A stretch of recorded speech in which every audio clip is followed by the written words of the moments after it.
I'm going to tell you something that every successful person has to do, including you. Believe it or not, every successful person in this world has jumped. I'm going to tell you what I mean by that. You are going to have to jump. You cannot just exist in this life. You have got to try to live. If you are waking up thinking that it's got to be more to your life than it is, man, believe that it is. Believe in your heart of hearts that it is. But to get to that life, you're going to have to jump. Now, I'll tell you why I call it jumping. When you see people in life, when you're standing on the cliff of life and you see people soaring by, when you see people soaring, going to exotic places, you hear about them doing wonderful things. Maybe you look up the street and your neighbor just gets a car every year, every 2 years. You know, how is he doing that? Have you ever thought, maybe this person right here has identified their gift and is living in their gift? You just got to quit looking at gifts as running, jumping, singing, dance. It's more than that. It's if you know how to network, if you can connect dots, if you draw, if you teach. Some of y'all fry chicken better than anybody else, bake pie. Some of you cut hair, color hair. Your gift, not your education. You go get an education, that's nice. But if you don't use your gift, that education only gonna take you so far. I know a lot of people got degrees, man, they ain't even using it. It's your gift. But the only way for you to soar is you got to jump. You got to take that gift that's packed away on your back. You got to jump off that cliff and pull that cord. That gift opens up and provides the soar. If you don't ever use it, you're going to just go to work. And if you're getting up going to work on a job every day that you hate going to, that ain't living, man. You just existed. At one point in time, you ought to see what living's like. But the only way to see what living like, you got to jump. And here's the problem. I'm going to just be real with you. When you first jump, let me tell you something. Your parachute will not open right away. When you jump, it's not going to open right away. You're going to hit them rocks. You're going to get some skin tore off on them cliffs. You're going to get all your clothes tore off. You're going to get some cuts on you. You're going to be bleeding pretty bad. But eventually, the parachute has to open. That ain't a theory, that's a promise. Here's another thing. You can play it safe and deal without the cuts and the tears. And you can stand on that cliff of life forever safe. But if you don't jump, I got another promise I can make you. Your parachute will never open. You'll never know. If I were you, I would jump. Because that's the only way to get to that abundant life. You got to jump, man. You got to take a chance. Now, when I get through talking, there are those of you who discuss this in the car. Well, I got bills. Whether you stay on the cliff or you jump, you're going to have bills. Well, if I quit my job, I'm going to ruin my credit. If you got a job, you live in check to check. Even if you got A1 credit, you can't buy nothing else no damn way. At one point in time, man, do yourself a favor. Before you leave this world, before you die, jump. Just jump one time. Just jump. Thank you very much. That's an abundant, and I'm showing you how abundant thinkers think. So if you want to me, you model successful people. When I was on the Oprah Winfrey Show, on one of the commercial breaks, she said, "So Lisa, how many coaches do you have?" She didn't ask me if I had a coach. She said, "How many coaches do you have?" I said, 2. On the next commercial break, what do you think I did? I asked her, "How many coaches do you have?" She said, 4. When I left the show, what do you think I did? Right? I hired 2 more coaches. So success leaves clues. I'm going to give you some of the clues. And people who are living an abundant life now, you guys just allow this to be a salve of confirmation.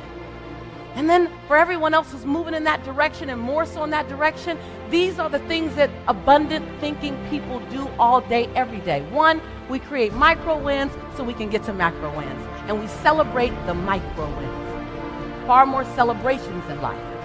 Number two, we fail, but we always fail forward. See, people are going to fail. Abundant thinkers, right, Ka? We fail forward. We fail and we ask the question, what lesson did I learn? And what will I do differently the next time? Bring it on.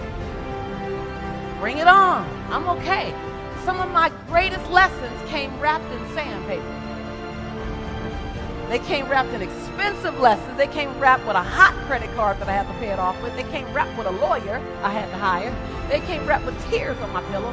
But when I got the lesson, you better know I didn't have to get it again. Yes, yes? Some of you are using your lesson as luggage, using your lesson as shackles, and your lesson as your fuel to do it differently the next time. So abundant thinkers, we fail. We just fail forward every single time. Abundant thinkers, we're not only responsible, write this down, number 3, we're not only responsible for our actions, we're not only responsible for our thoughts. Abundant thinkers go the step further, and we're responsible for our reaction. Ooh, that's juicy. Yes, yes? Someone gonna chew on that on the plane on the way home. Like, reactions, right. Abundant thinkers not only hold ourselves responsible for our thoughts, we hold ourselves responsible for our actions, we hold ourselves responsible for our reactions before we ever do it. It doesn't mean we react and then apologize. It means we never do those things we have to apologize for. Yes, yes? We don't blame it on that's how I've always been. That's old. Grow up. You're genius. You're brilliant. That's so 08. Right? Abundant thinkers. I'm just giving you some nuggets. There's a ton of other things I'll share with you at other time, but I'm telling you these are practices of abundant thinkers. Christy talked about affirmations. Abundant thinkers understand the power of I am. Anything after the word I am is true to your unconscious mind, Mike.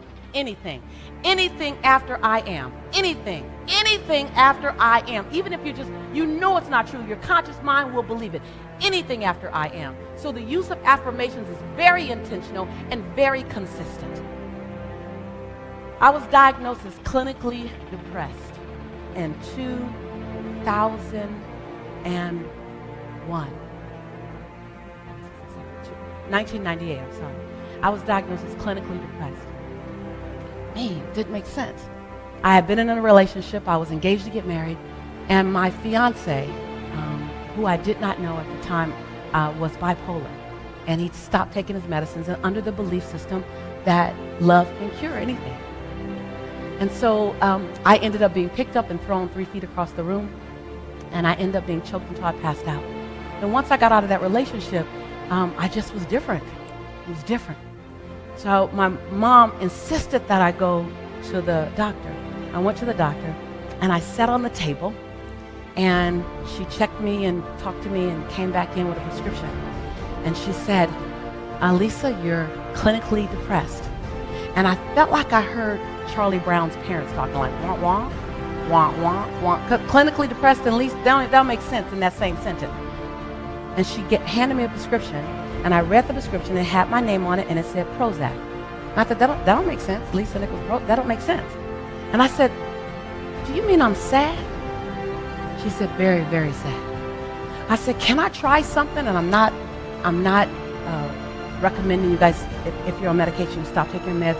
Please don't do that. I asked my doctor, she agreed. I said, do you mind if I try something before I take this? She goes, yes, but I need to see you back in 30 days. If you're in the same condition, I need us to try this medicine. I said, okay, I can do that.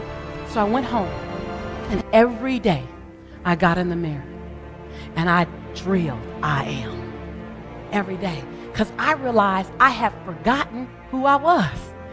I just forgot. And it was okay to forget. I just forgot.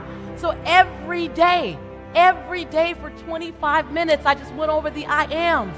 Every day, I am. And then I paralleled that with I forgive you for, Then I paralleled that with I commit to you, Lisa, every single day. I went back in 30 days, and I'm talking to her, and I'm on fire. She's just looking at me. And I'm just talking. She twisted her head again, and I'm just talking. She says, wait, I got to stop you. I said, what? She goes, what are you taking? And can I have some? I was like, I'm taking some of me. And so the power of I am can pull you through the darkest moment, the power of I am. And so I want you to really begin. It's not hokey pokey, it's not mushy, it's real.